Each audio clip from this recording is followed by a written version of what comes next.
En Afrique, dans les années 70, 80 et 90, un seul homme pouvait faire trembler des présidents.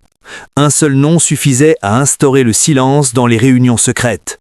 Cet homme, c'était Mobutu Sese Seko. Mais pourquoi un dirigeant africain inspirait-il autant de peur, même à ses pairs? Aujourd'hui, on lève le voile sur une vérité que beaucoup n'osaient pas dire. Mobutu n'était pas un président comme les autres. Il était l'allié stratégique de puissances mondiales comme les États-Unis et la CIA. Pendant la guerre froide, il jouait un rôle clé contre le communisme en Afrique. Il recevait armes, argent et soutien politique. Personne ne voulait s'opposer à lui par peur de représailles internationales. S'opposer à Mobutu, c'était risquer de s'opposer à l'Occident. Mobutu contrôlait l'un des pays les plus riches d'Afrique, le Zaïre, aujourd'hui République démocratique du Congo. Cuivre, diamants, or, il utilisait cette richesse pour acheter des alliances, influencer d'autres dirigeants et financer des opérations secrètes. Certains présidents dépendaient de lui financièrement. Et quand quelqu'un contrôle ton économie, il contrôle tes décisions. Mobutu savait tout, sur tout le monde. Grâce à ses services secrets, il espionnait ses opposants. Il surveillait même d'autres chefs d'État africains. Personne ne savait à qui faire confiance. Beaucoup craignaient que leurs secrets soient révélés. La peur n'était pas seulement politique, elle était personnelle.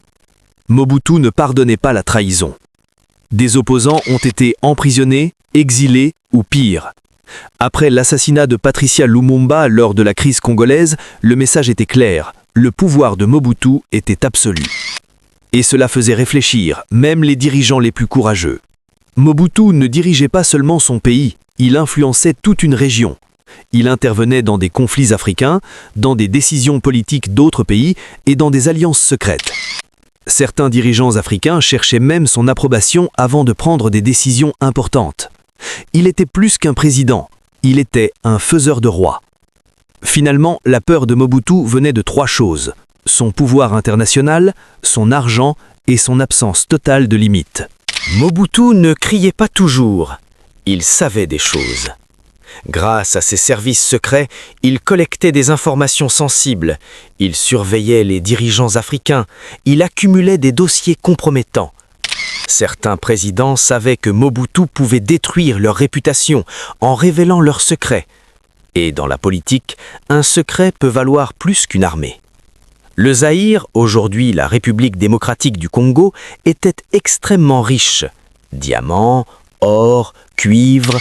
Mobutu utilisait cette richesse pour financer certains régimes, soutenir ou